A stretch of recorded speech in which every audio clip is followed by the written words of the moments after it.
Hello students, welcome to my Bengali study channel. Bengali study চ্যানেলের পক্ষ থেকে তোমাদের সকলকে স্বাগত।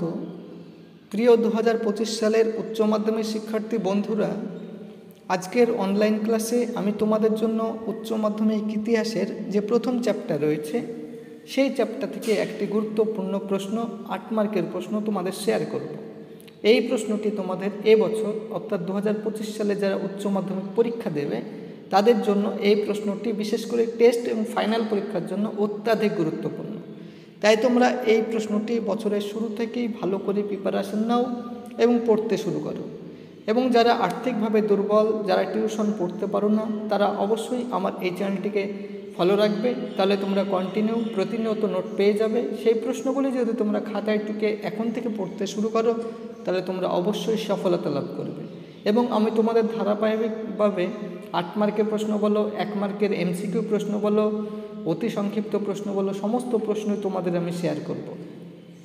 তাই তোমরা আমার এই চ্যানেলটিকে ফলো রাখবে। তাই এই প্রশ্নটি তোমরা নিজে পড়ো এবং তোমাদের বন্ধু বান্ধবদের মধ্যে শেয়ার করো।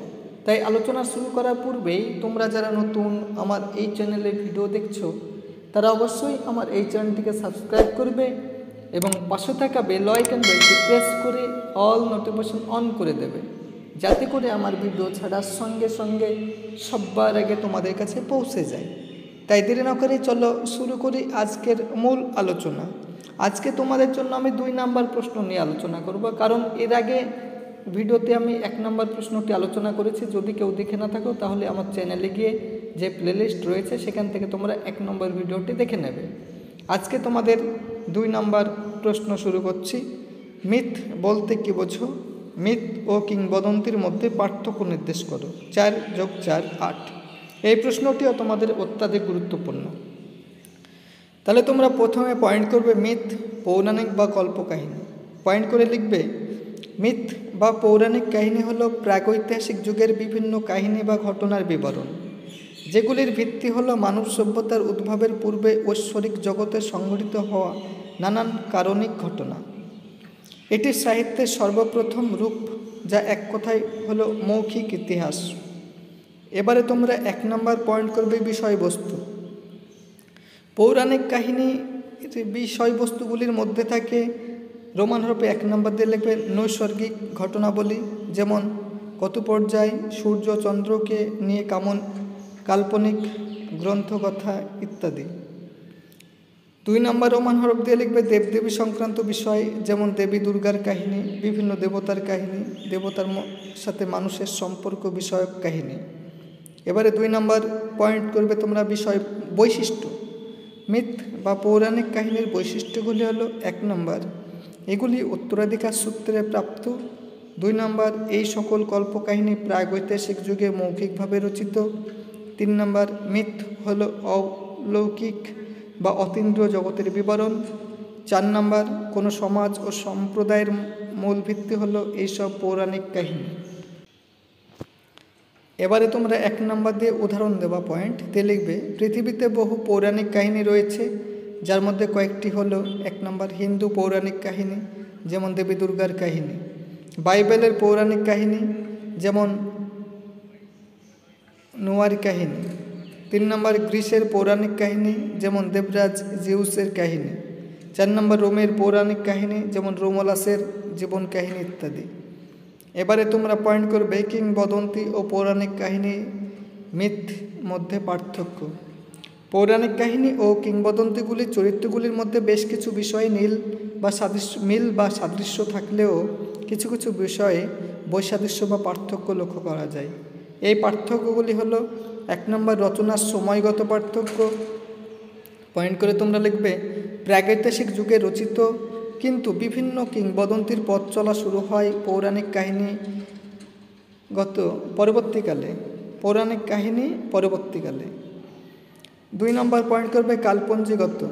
বর্তমান সময়ের ভিত্তিতে পৌরাণিক কাহিনীগুলির কোনো রকম ধারাবাহিক কালপঞ্জি থাকে না। পৌরাণিক কাহিনীগুলির একটি নিজস্ব কালপঞ্জি থাকে, কিন্তু যথাযথ সত্য না হলেও বর্তমান সময়ের ভিত্তিতে কিংবদন্তি ঘটনাগুলির একটি অমানসিক কালপঞ্জি থাকে। এবারে তোমরা 3 নম্বর পয়েন্ট করবে ভিত্তিগত।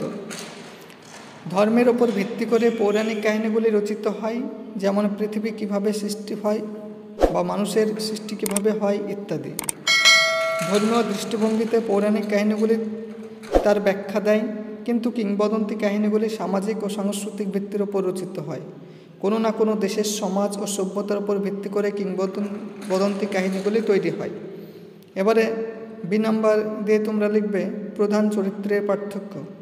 পৌরাণিক কাহিনীগুলির প্রধান চরিত্র হলো ঈশ্বর বা দেবদেবীরা। পৌরাণিক কাহিনীগুলিতে সর্বাধিক গুরুত্ব আরোপ করা হয় ঐশ্বরিক শক্তি ও কর্মকাণ্ডের ওপর, কিন্তু কিংবদন্তি কাহিনীর প্রধান চরিত্র মানবী। মানুষের শক্তি ও কর্মকাণ্ডের ওপরই কিংবদন্তির কাহিনীগুলির সর্বাধিক গুরুত্ব আরোপ করা হয়। এবারে 5 নাম্বার তোমরা পয়েন্ট করবে তথ্য বা উপাদানের পার্থক্য। পৌরাণিক কাহিনীগুলির কোনো সঠিক তথ্য বা প্রমাণ থাকে না। তথ্য থাকলেও তার ঐতিহাসিক ভিত্তি খুব দুর্বল হয়। যেমন গ্রিক পুরাণে আছে অ্যাটলাস পৃথিবীকে কাঁধে করে ধরে রেখেছেন, কিন্তু কিংবদন্তির কাহিনীগুলির একটা মূল ঐতিহাসিক ভিত্তি আছে।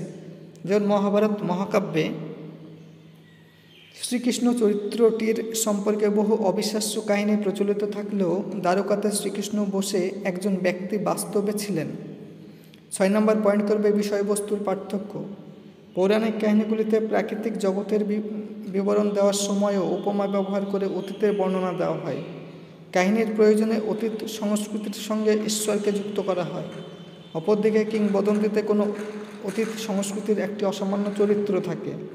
কিংবদন্তির কাহিনীকে বাস্তবতা দেওয়ার জন্য কিছু কাল্পনিক চরিত্র সৃষ্টি করা হয়। এটা কারণিক হবে না, কাল্পনিক করে নেবে তোমরা। এবারে 7 নম্বর পয়েন্ট সহায়ক উপাদানের পার্থক্য।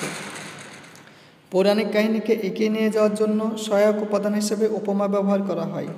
অপরদিকে কিংবদন্তির কাহিনী এগিয়ে নিয়ে যাওয়ার জন্য সহায়ক উপাদান রূপে বিভিন্ন কাল্পনিক উপাদান ব্যবহার করা হয়। এই যে 8 মার্কের একটি গুরুত্বপূর্ণ প্রশ্নের উত্তর সহ তোমাদের আমি শেয়ার করলাম। এই প্রশ্নটি এ বছরের জন্য অত্যন্ত গুরুত্বপূর্ণ, তাই তোমরা বছরের শুরু থেকে এই প্রশ্নটি পড়তে শুরু করো। তাই এরকম নিত্য নতুন ভিডিও পেতে তোমরা অবশ্যই আমার এই চ্যানেলটিকে সাবস্ক্রাইব করবে এবং চ্যানেলটি বন্ধু বান্ধবদের মধ্যে অধিক পরিমাণে শেয়ার করো।